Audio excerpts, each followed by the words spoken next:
And I just cut it in half this way. Now I've got 2 equal pieces.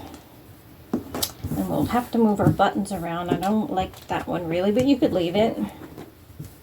Because I use, in this step, a lot of times I use my serger, but we'll do it differently because I realize most of you guys won't have one. Hey, that one looks centered.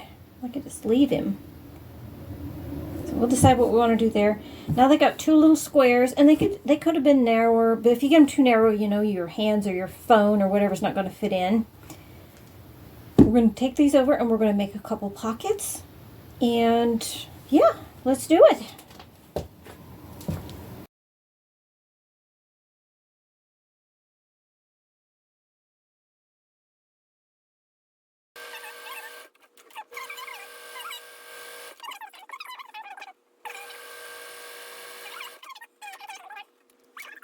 Look, say, hey, where's the middle? It's about there. This isn't rocket science, right? I do want it about the same height from the top. That thing behind it to hold it level, that works. And I have split buttons right in 2.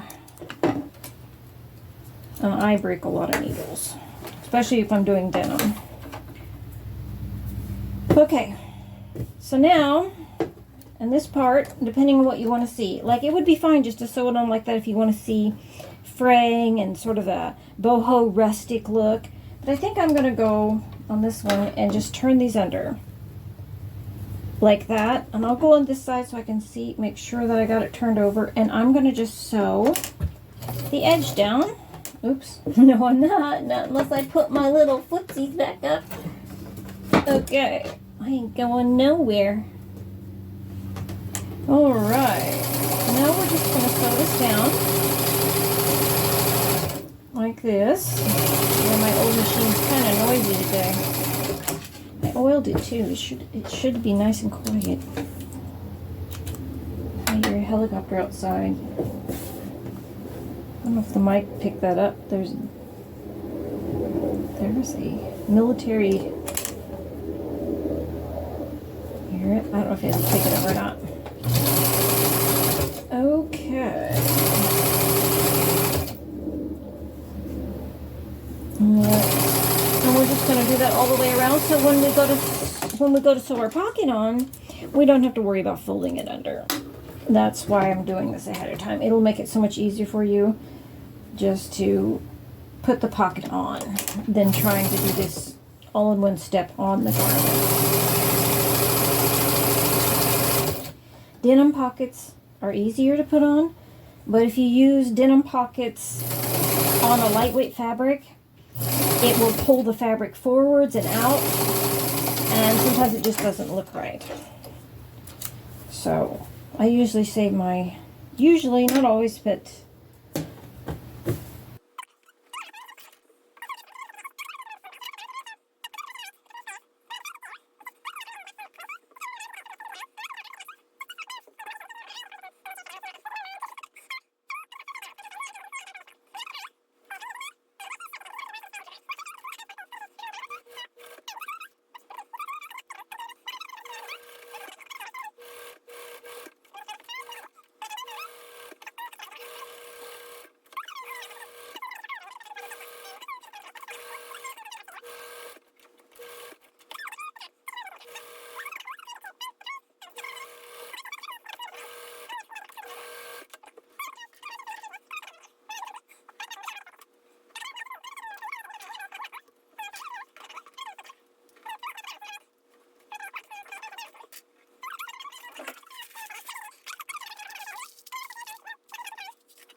Okay, so now that we've made our pockets, and here's what mine look like. Now we got to put them even, like you don't want to have them all wonky. So I usually measure from this top of this sleeve down, and I put them onto this in sleeve. So you're going to flatten that out as best you can, smooth it out, and they'll go, once you get one where you kind of like it, it'll follow. It doesn't look like it's maybe in the right place. It may be deceiving to the eye, but you're going to want to make sure that it's the same distance from here to here as it is from here to this one. So first I just kind of eye them in place. And I can see I've got about that far. Make sure I've got my sleeve laid out correctly. Or that will deceive me. And about that far. It's not gonna be the same because the sleeves are different on both sides a little bit. So I'm thinking it'll probably be there somewhere. And then I take my tape measure. Oops, knocked my light over. Take my tape measure and I'm going to just measure down. You could use a yardstick. This one's 12.5. Because you want them to hang the same height. Now see here I'm 12. And if I was just eyeing that, I'd say, okay, I'm good. But the truth is when you finish the garment, you're going to notice it when you lift it up. So I guess I'll just come down and make this one 12.5. I'll pull it down. As long as it's close, it's close to this. Looks like I have more width here. It could be that I have the sleeveling differently, but we can go more from the inside here. That's close to the same. So let's do a measure again. I've got 12.25. This one I've got 12.5. So you'd be surprised how much time you will spend after your garment is finished making sure that everything is in place. You'd be like, oh, that was fast, you sewed it together, but then you spend the next bit of time making sure your pockets are in place, that the buttons and all the patchwork is done, and like we've got to deal with that yet. So it takes time, and when you're upcycling, especially if you're going to upcycle for money, you got to think about the time you put into everything, the time you put into the listing, packaging it, the time you take to go find the material in the first place. You have to wash it. You have to, you have to pay taxes. There's a lot that goes into it if you're on the business end, and I can talk a little bit more about that on another video. If you're doing it going to try to do it for a profit, all the different things that you have to calculate into the cost of your item. But this is pretty good. I think that's going to look pretty cute. And we'll put something here. I like to put something here, and I like to put a patch on the back. So we are getting close. Let's go put these pockets on, and let's get this. Let's get it done and see what it looks like. Okay. You could use straight or zigzag. I'm going to use zigzag, and the reason I do that is it gives, at least zigzag the top of your pockets. That's what I do, because it gives more fabric. It can grab more fabric and less chance it's going to tear the pocket away from the garment. So I'm just going to zigzag the whole thing, because it's extra strong.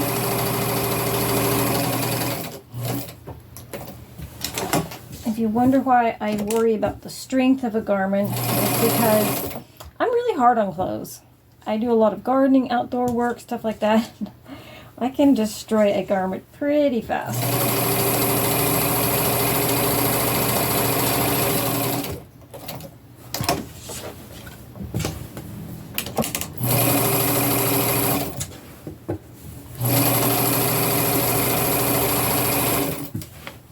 And then once you make sure you back stitch, I do a couple sometimes here just to give myself extra strength, because you put your hand in there, you put pressure on that.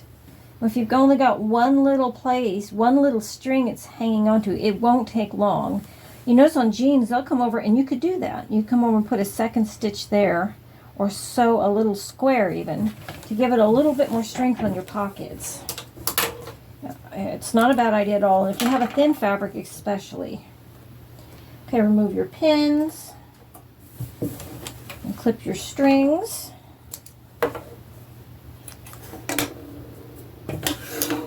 And if you make a mistake, you know, that's what the seam ripper's for. Don't sweat it. And if you're feeling frustrated, you can walk away and come back to it. You know, go get a snack, go get a drink,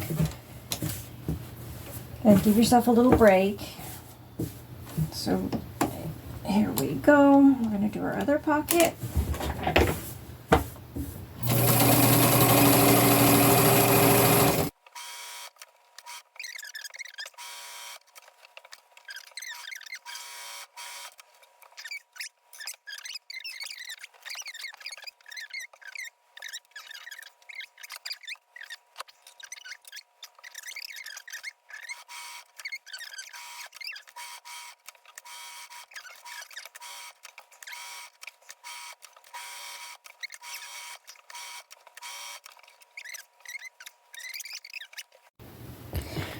Okay, well, the first thing I noticed when I threw it over here is, look, this is hilarious. I sewed the patchwork on the back, on the wrong side, but I actually kind of like it.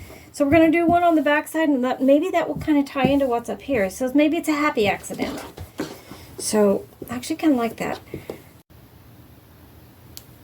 Okay. Now that we've got, I went and sewed the patches on, and I think that turned out really cute. So now we got that done. I made a little patch, which is just a patch on a patch.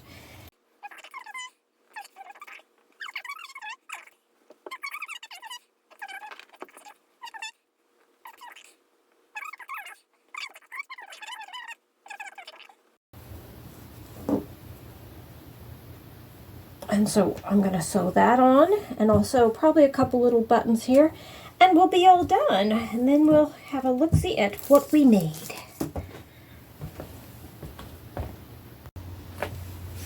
Okay, what do you think? Look at this. Look how cute.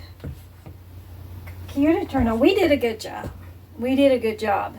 And even though I sewed this, but it went well with that. Is so cute every time I turn around.